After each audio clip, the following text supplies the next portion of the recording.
Assalamualaikum warahmatullahi wabarakatuh. Salam sehat, salam sejahtera buat kita semua. Kembali di sini Pak Deyan menjumpai pemirsa semua. Pada kesempatan ini akan saya sampaikan biografi singkat, yaitu beliau pahlawan kita, Ahmad Subarjo. Peran Ahmad Subarjo dalam sejarah kemerdekaan Republik Indonesia. Namun jangan lupa ya, untuk di-subscribe ya, biar lebih semangat lagi untuk membuat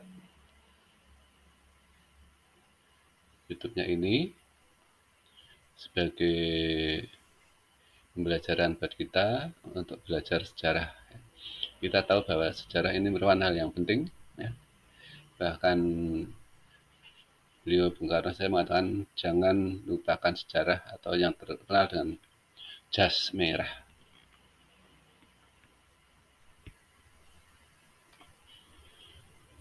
Ahmad Subarjo merupakan salah satu tokoh yang memiliki peran penting dalam sejarah Indonesia, terlebih menjelang proklamasi kemerdekaan. Merupakan Menteri Luar Negeri RI yang pertama kali setelah merdeka. Raden Ahmad Subarjo Joyo Hadi Suryo dilahirkan di Teluk Jambe, Kerawang, Jawa Barat, tanggal 23 Maret tahun 1896.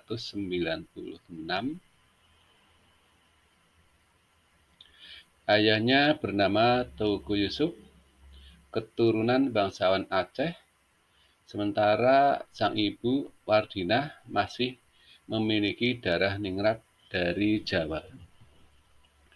Sahabat, jangan lupa ya untuk subscribe-nya ya.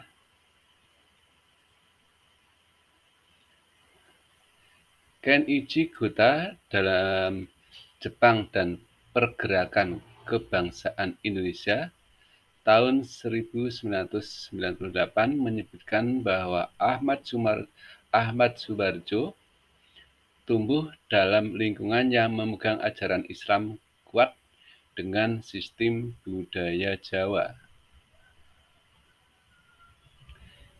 Didikan keluarganya menjadikan beliau Ahmad Subarjo sebagai sosok yang cenderung berwatak tenang dan selalu memikirkan dengan hati-hati apa yang harus dilakukan dalam menghadapi segala sesuatu. Ayah Ahmad Subarjo bekerja sebagai pamong pegawai di masa pemerintahan kolonial Hindia Belanda. Namun Ahmad Subarjo justru tergerak untuk terlibat dalam arus pergerakan nasional demi memberikan kesadaran kebangsaan kepada rakyat Indonesia yang masih dijajah. Ahmad Subarjo menempuh studi di Sekolah Menengah Hegerberger School (HBS) di Batavia pada tahun 1917. Kemudian ia melanjutkan pendidikan ke Universitas Leiden di Belanda dan memperoleh ijazah Magister in Juristen atau sarjana hukum di bidang undang-undang pada tahun 1933. Dalam buku sejarah pergerakan nasional dari Budi Utomo sampai proklamasi yang dibuat oleh Soehartono, ia menyebutkan bahwa di Belanda, Ahmad Subarjo aktif di beberapa organisasi pergerakan pemuda seperti Jong Java dan Perhimpunan Indonesia atau Indische Vereniging.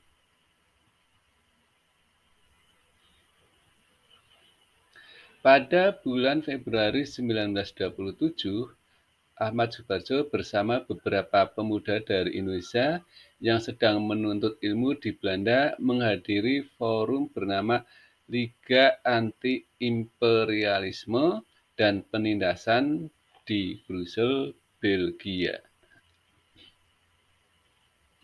Kemudian Ahmad Subarjo melalui bukunya berjudul Kesadaran Nasional, sebuah autobiografi yang diterbitkan pada tahun 1978, mengungkapkan bahwa ia datang selaku perwakilan mahasiswa Indonesia bersama Muhammad Hatta, Semaun, Gatot Tarunomihardjo, dan Muhammad Nasir Datuk Pamuntjak.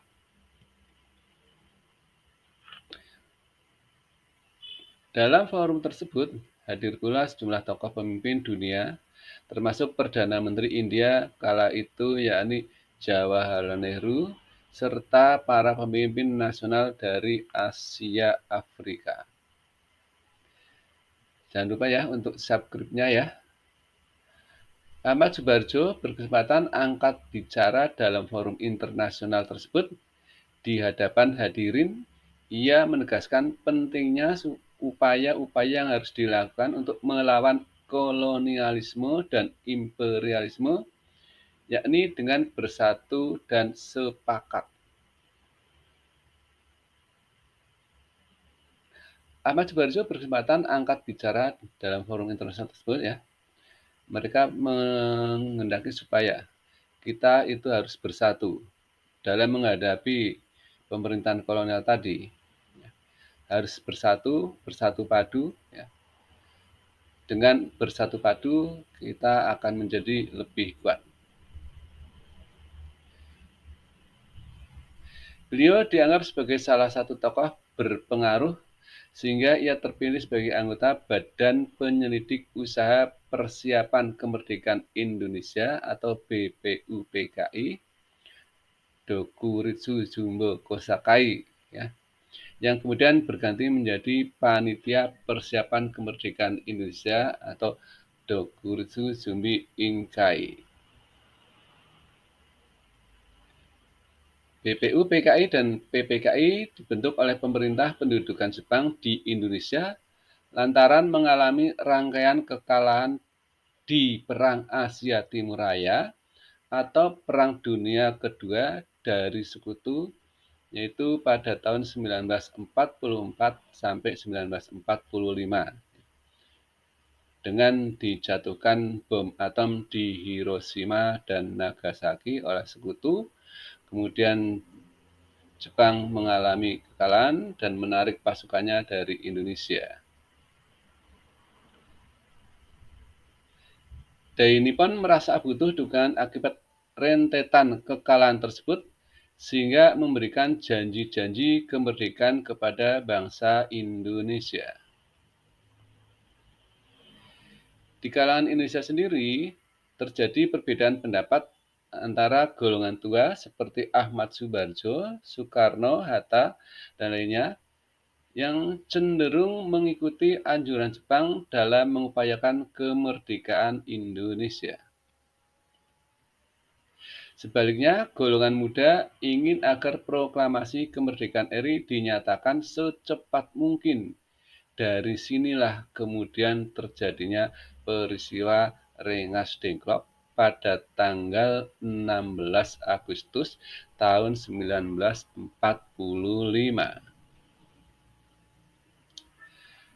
Para pemuda revolusioner seperti termasuk Hairul Saleh, Sukarni, Wikana, Singgih, dan lainnya membawa Soekarno dan Hatta ke Rengas Dengklok dekat Kerawang agar dua tokoh sentral tersebut tidak terpengaruh oleh Jepang. Sementara itu, di Jakarta terjadi perundingan antara golongan muda dan Ahmad Subardjo yang mewakili golongan tua. Ahmad Subardjo akhirnya setuju untuk memproklamasikan kemerdekaan Indonesia tanpa menunggu janji-janji dari Jepang.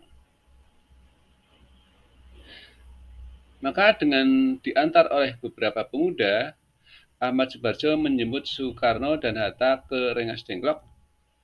Ahmad Subardjo meyakinkan kepada golongan muda bahwa proklamasi kemerdekaan akan diumumkan pada tanggal 17 Agustus tahun 1945, selambat-lambatnya pukul 11:30 siang. Di Jakarta timbul masalah baru mengenai tempat yang aman. Dari pantauan orang-orang pemerintahan maupun aparat Jepang, untuk menyusun naskah proklamasi. Sahabat, jangan lupa ya untuk di-subscribe.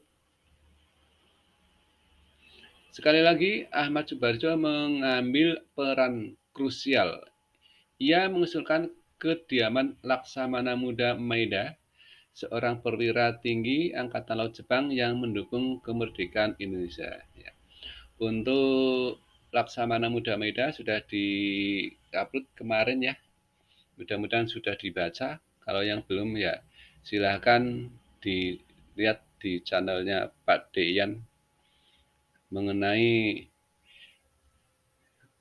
Laksamana Muda Maeda yang dia adalah orang Jepang, tetapi beliau membela atau ikut memperjuangkan kemerdekaan Indonesia, bahkan beliau akhirnya mendapatkan sanksi di negaranya sendiri. Kemudian Ahmad Subarjo memiliki kedekatan dengan Laksamana Muda Maeda. Melalui autobiografinya, ia menceritakan bahwa dirinya pernah dipercaya sebagai anggota tim peneliti Angkatan Laut Jepang di Indonesia yang dipimpin Laksamana Muda Maeda. Berkat kedekatan tersebut, keuntungan didapatkan karena setiap pergerakan dan gagasannya selalu mendapat dukungan dari Kaigun atau Angkatan Laut Jepang. Selain itu, Ahmad Subarjo juga diberi wewenang untuk mengelola tempat pendidikan yang diperuntukkan bagi pemuda Indonesia, yakni Asrama Indonesia Merdeka. Konsep naskah proklamasi disusun oleh Soekarno, Hatta, dan Ahmad Subarjo di rumah Laksamana Muda Maeda. Setelah selesai dan berdiskusi dengan para pemuda, pada dini hari tanggal 17 Agustus 1945, Bung Karno meminta Sayuti Melik untuk mengetik naskah teks proklamasi yang telah dirumuskan tadi. Pada pagi harinya, naskah proklamasi kemerdekaan itu dibacakan Soekarno-Hatta atas nama bangsa Indonesia di Jalan Pegangsaan Timur nomor 56, ya, nomor 56 Cikini, Menteng, Jakarta Pusat, atau yang merupakan kediaman Bung Karno. Sehari setelah proklamasi, tanggal 18 Agustus 1945, Ahmad Subarjo dilantik sebagai Menteri Luar Negeri RI pertama untuk mengisi kabinet presidensial yang dipimpin Soekarno sebagai presiden dan Muhammad Hatta selaku wakil presiden. Jabatan sebagai Menteri Luar Negeri RI diemban Ahmad Subarjo hingga tanggal 14 November 1945. Sebagai penerusnya adalah Sultan Syahrir. Ahmad Subarjo kembali menjabat menjadi Menteri Luar Negeri pada periode 1951 sampai 1952. Berikutnya, ia menjadi Duta Besar Republik Indonesia di Swiss antara tahun 1957 sampai 1961. Pada tanggal 15 Desember 1978, Ahmad Subarjo meninggal dunia dalam usia 82 tahun di Rumah Sakit Pertamina Kebayoran Baru, Jakarta karena sakit.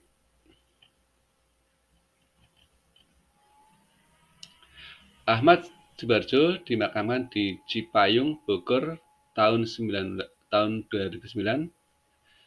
Pemerintah RI menetapkan Ahmad Subarjo sebagai pahlawan nasional. Demikian biografi singkat Ahmad Subarjo yang mempunyai andil besar dalam penulisan teks proklamasi atau dalam memproklamasikan kemerdekaan Republik Indonesia yang saat itu terjadi kekosongan kekuasaan atau vacuum of power, di mana Jepang yang dikalahkan oleh sekutu, kemudian pasukan Jepang ditarik untuk menghadapi sekutu di Jepang, sehingga kekuatan Jepang di Indonesia lemah dan tidak ada yang berkuasa di Indonesia, sementara yang menggantikan mestinya adalah sekutu, pada saat itu belum datang di Indonesia. Dengan adanya peristiwa tersebut, kemudian terjadilah perbedaan pendapat yang cukup rame ya antara golongan tua dengan golongan muda, yang kemudian akhirnya Soekarno-Hatta dibawa ke Rengas Dengklok untuk diamankan supaya tidak dipengaruhi oleh Jepang. Dan akhirnya pada tanggal 17 Agustus 1945, Indonesia memproklamirkan kemerdekaannya. Dengan demikian, secara de facto Indonesia telah merdeka tanggal 17 Agustus 1945. Demikian, terima kasih. Bila ada kekurangan, mohon maaf. Wassalamualaikum warahmatullahi wabarakatuh.